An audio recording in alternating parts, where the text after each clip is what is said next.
Welcome to the Second 90 podcast, where we talk to people who have excelled or scaled up in an undefined path to find out how they did it and to know what keeps them going. Yeah, thank you. Thank you for having me here, Paul, tonight. And really happy to be part of Seeker 90. Definitely something that I was looking forward to. Thank you. Thank you, Sam. And you yourself, you're a musician. And you also have a music school. Would you like to say something about that, Sam? Yes, I teach music and I teach four instruments actually: drums, guitar, vocals, and keyboards. All at the same time or at different times? Actually, at different times. Okay. I think that brings a lot of clarity. Else, it would be really difficult to teach all instruments at the same time. Makes True that. sense. So you also have a band, I guess. Sam, part of a band. Yeah. I was part of a band, and we were four of us, and we still are kind of four of us. It's just that two of the band members have moved out of town because of their academics and stuff. They had to work on a few things, but we still catch up, and there are times where we still work on jamming, and we still hope for music together.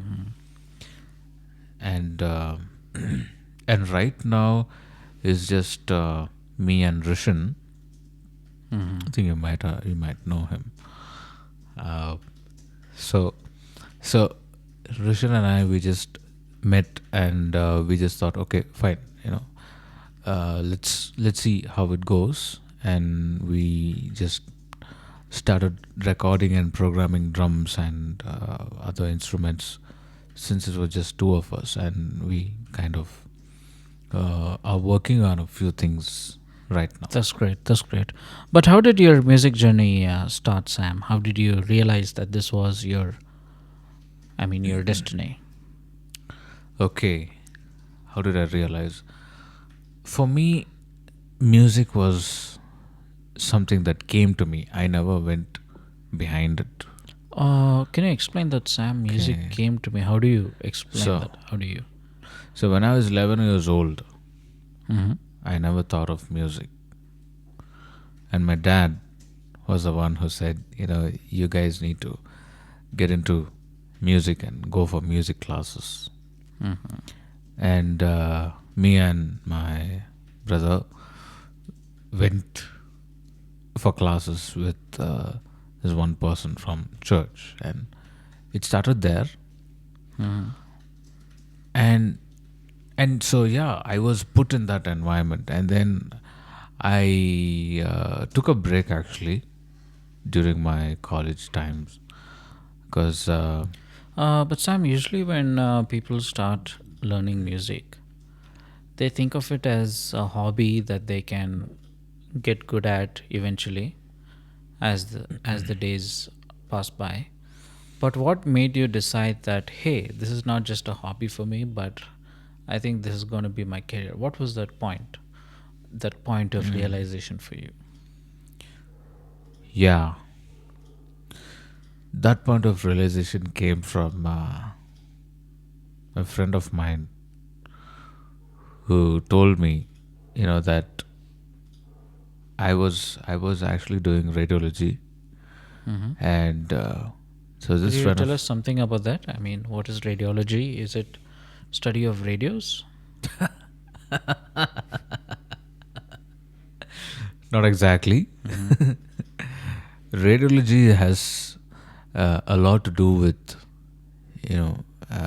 taking X-rays and CT scans and MRI scans for patients in the hospitals, to have an image of the bone and the tissue and stuff like that. in the So you were hospital. studying Yeah. radiology in a hospital or Yes. institute? Yes. It was a hospital. Mm-hmm. Would you like to share the name? Yeah. I mean, it's CSI, Mm-hmm. and over Is it there, like CSI Miami? maybe, maybe not. Mm-hmm. But what does CSI stand for here? Church of South India. Mm-hmm. Mm-hmm. So that's what it stands Okay, for. hospital in Bangalore. Hmm. Okay. Yeah. Yeah. So you were doing your radiology and at the same time learning music. I mean, you had already started learning music when you were at school. But yeah, coming to that point of realization, yeah, go on, Sam. So my friend, basically this one girl that I was really kind of close to, Mm-hmm. and that's a, you know, so that was a time where I happened to meet this friend again after a few years. Okay, when you were in CSI. Yeah, all of a Okay. sudden I just met her, and then we were talking, and then she told me, Mm-hmm. she said, you got to do something that you love, Mm-hmm. because it's all about doing what you love. Mm-hmm. That's what matters. And I thought about it, and then I said, okay, fine. And I wanted to, at that point of time, take up music and ministry. Mm-hmm. And I did follow that. I did work towards that, and uh, things went on. Things went on, and I there is where I decided, okay, I really need to do what I love. Mm-hmm. So let's say you were in CSI college. This is like maybe middle of the course, or was it like towards the end? This was towards the end, actually. Mm-hmm. Maybe like 2012, 2013. Uh, 2014, actually, during that phase. So in 2014, this conversation happened, Yeah. and Yeah, you yeah, yeah, yeah, made yeah. a decision to pursue Yeah. music and ministry. Yeah. And Yeah. you were still at college that time. Yes. So what happened next? You made this decision. Yeah. And then after that, it was a hard time because people didn't understand what exactly this whole music ministry is. It was something new to Bangalore. Mm-hmm. And I had to face a lot of uh, controversies, people coming to me and asking me stuff like, what what are you doing, because you need to give them uh, a very sensible answer, and when you say music ministry, they won't get it. So how do you define it, Sam? What's your definition of music ministry? You mean back then? Mm-hmm. I Okay. mean, currently, Currently, what is your okay. current definition of music ministry? Is that what you still want to do, Sam?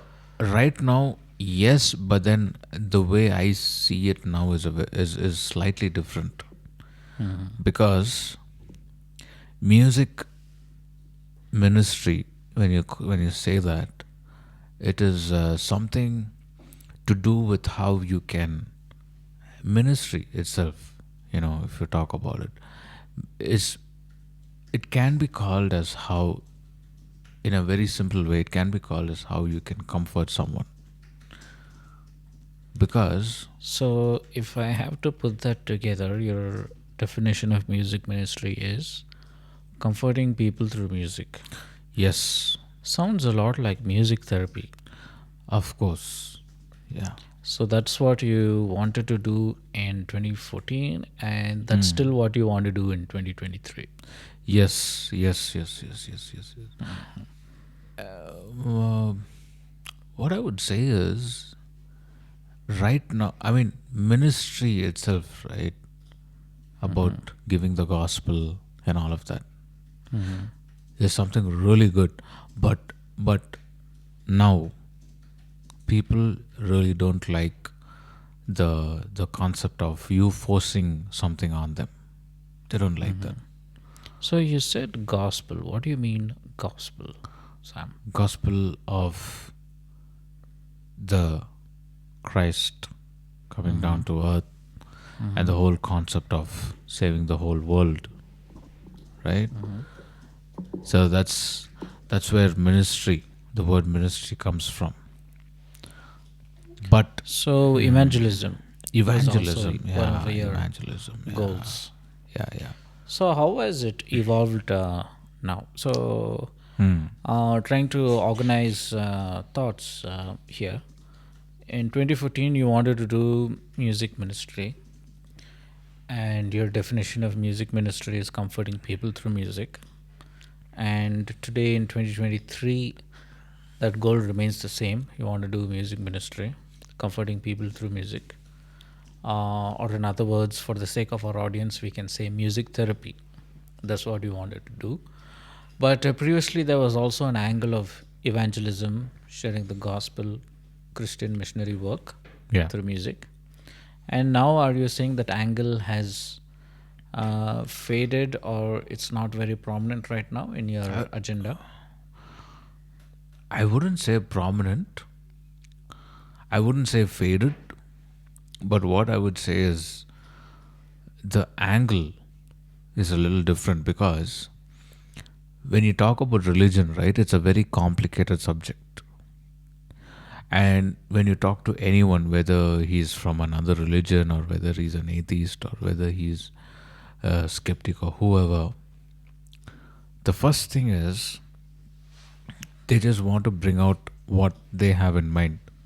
And they just, the default mechanism in the mind is to defend what they believe and go against you.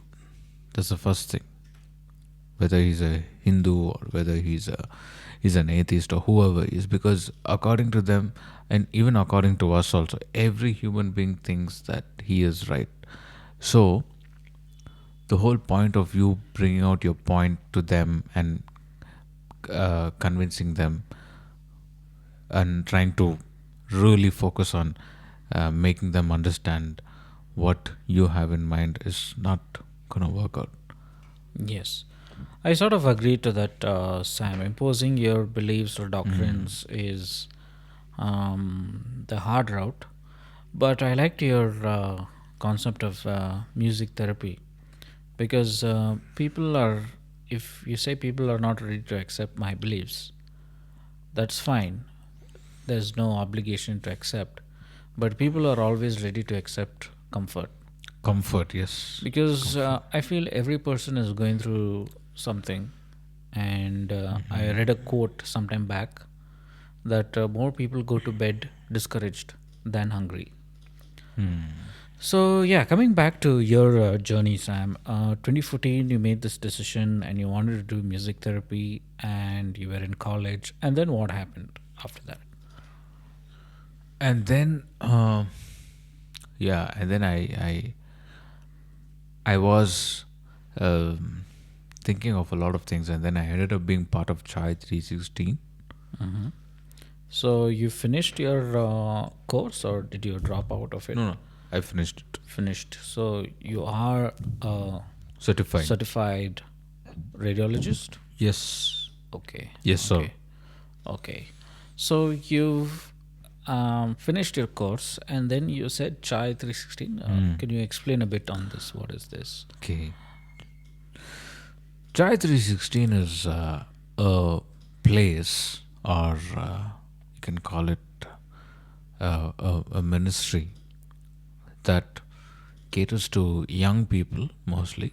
And this is towards people who are depressed, feeling suicidal, lonely, and all of that. And this is about reaching out to those kind of people. It's a really beautiful concept, a really nice concept. So you went and you were involved there, but how did you find out about it? There was this person from church who told me about it. His name is Danny Madhapur. Mm-hmm.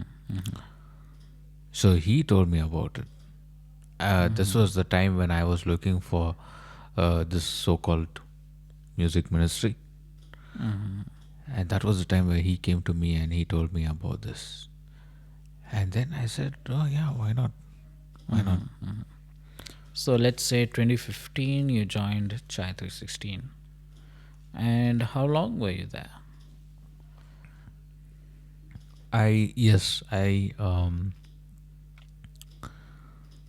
I went there on the 1st of July 2015, Oh, okay. and Chai officially opened on the 6th of July. Oh, so you were there a week early. And how long were you there? Was it a week early? Actually, to be honest, Chai started on the 1st of July. Sorry. Started on the 1st of July. The sixth of July was the birthday of a very special friend of mine. So yeah, on the 1st of July it started, and I was there before Chai officially started. So you joined Chai in July 2015, and this is a place where um, people with mental health issues, can we say that, can come Yes, and be refreshed, yes, renewed. So you were there as a staff. yes. Okay. So were you trained in counseling and I I wasn't therapy? I wasn't trained. Okay. I So wasn't what trained. was your typical day like in Chai Okay. 316?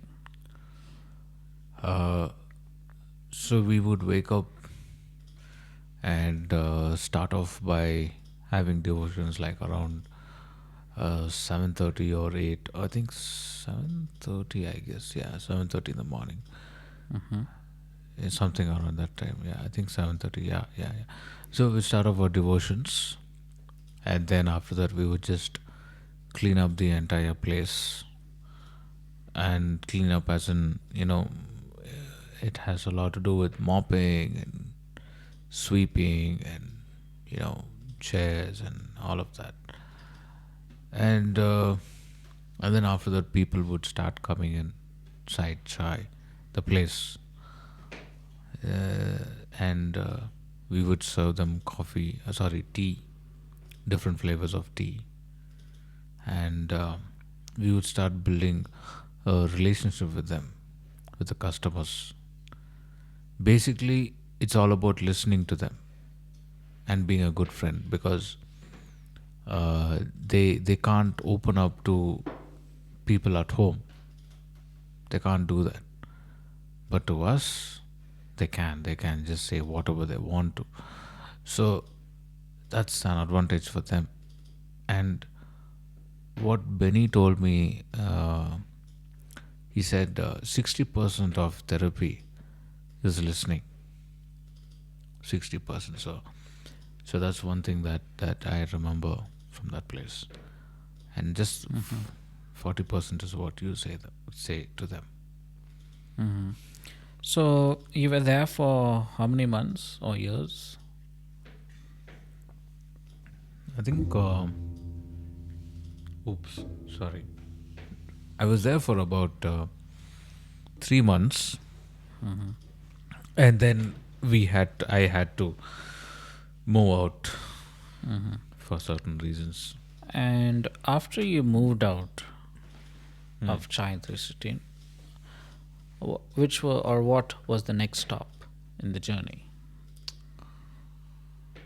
After I moved out, I was clueless of what to do. Mm-hmm. I was really clueless of what to do, and then on 2016, Mm-hmm. I was not sure of what exactly to do. My mind was blank, and then I was just trying out different kinds of jobs, whatever possible. And I was one fine day, you know, all of us, my dad was going out for a walk. For some reason, I don't know why, I just told him that I'll join him. Never happened before, and never happened after that as well. So I said, okay, fine, let me also join you for a walk. And then we went for a walk, and I was just telling him of, whatever I was going through and all that. And then I found this place called Wings, surprisingly, okay. And I thank God really, because it all felt like, I don't know, it just felt like it all came to me, uh, because I just went for a walk which I never thought of. And then at that point of time, this Wings music school was open in the evening. I mean, it was like at least 7:30 or something. It was open, and then yeah, I just randomly said, okay, fine, let me check out this place. And I just went and spoke to the guy who kind of was in charge, and I told him I teach music. I would love to work and be part of teaching music, and this is what I do, and this is what I know. And then I think he told me to play some song, and I played some song, and it was a very easy chat that I had with him. And then yeah, I got the job. Wow. So you moved out and went for a walk a day and saw a music school and passed the interview and you got through a job. Yeah. So that was your first stint as a music teacher. This is, I guess, 2016. Yes. So when you started, like, how many students were in your first class? Um. Okay. Okay. Yeah, it was one. One. So, but how many in a month did you teach? Back then. Your first month at Wings, how many students did you teach? My first month. Okay.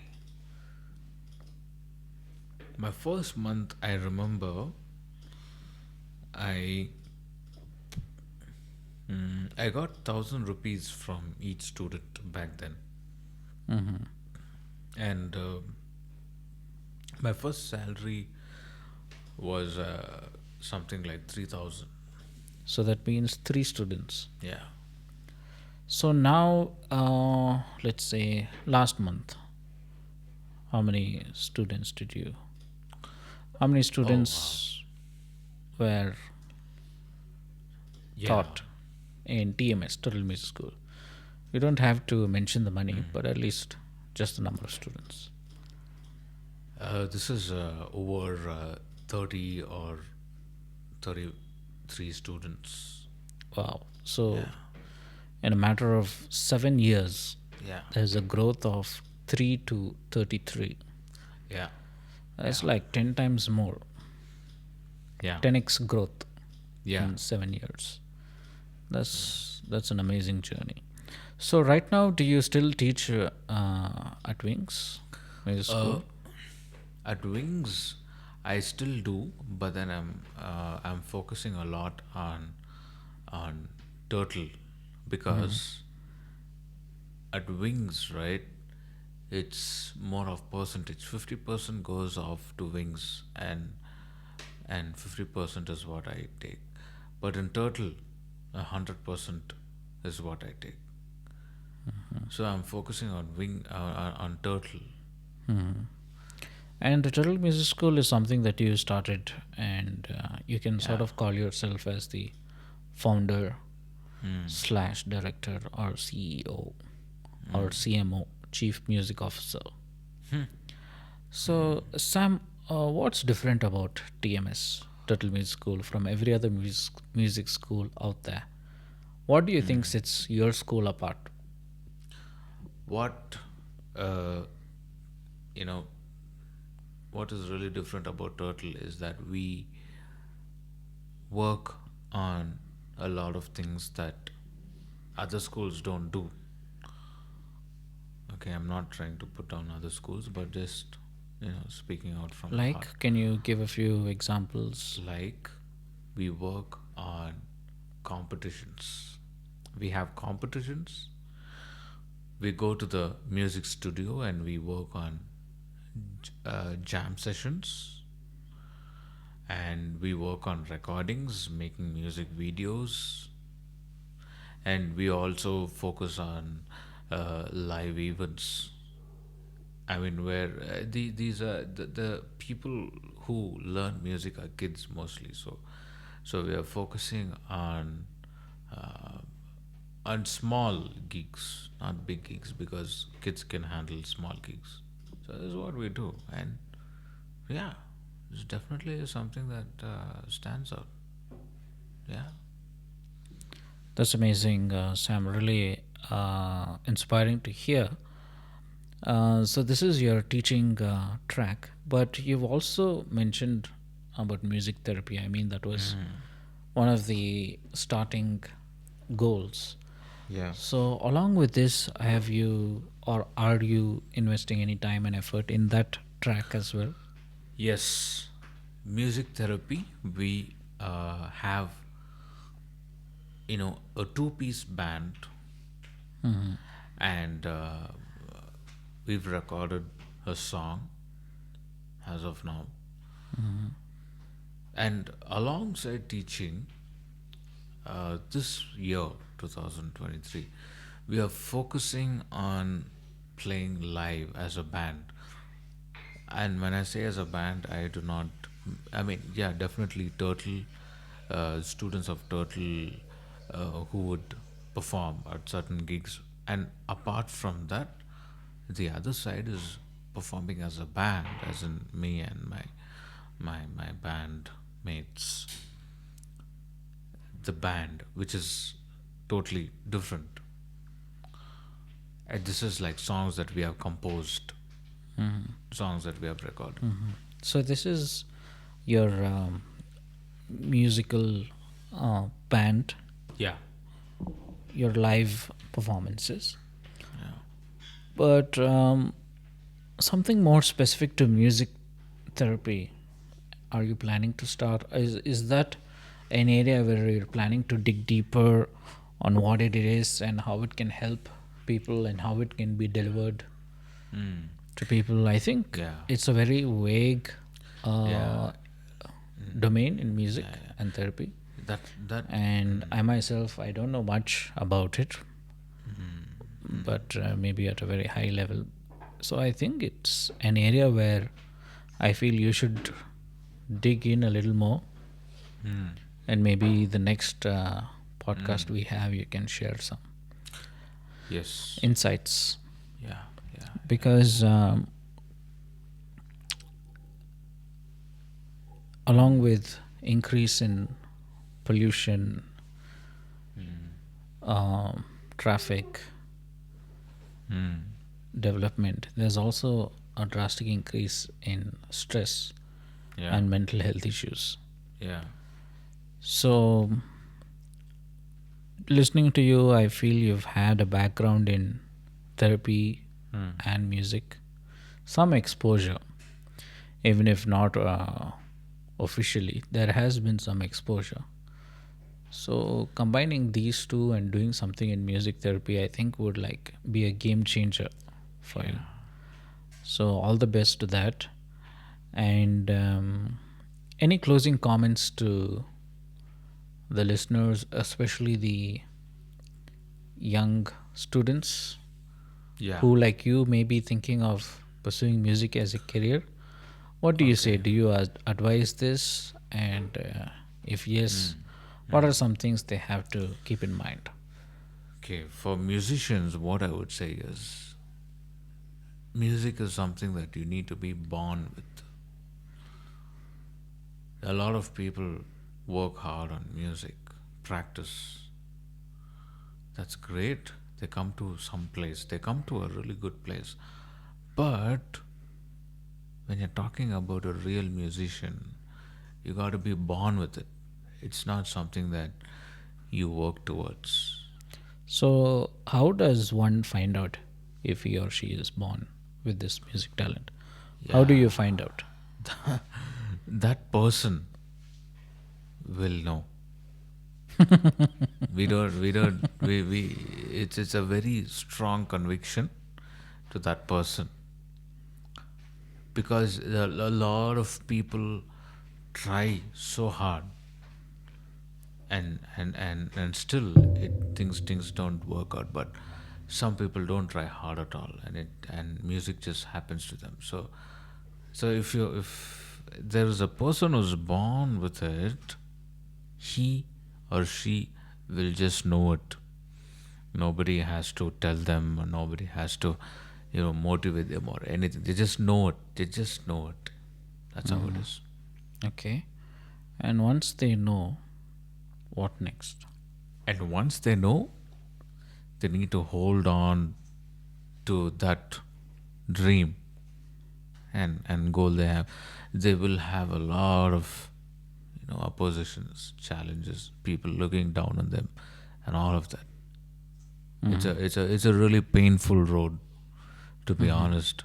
It's an extremely hard journey to take up.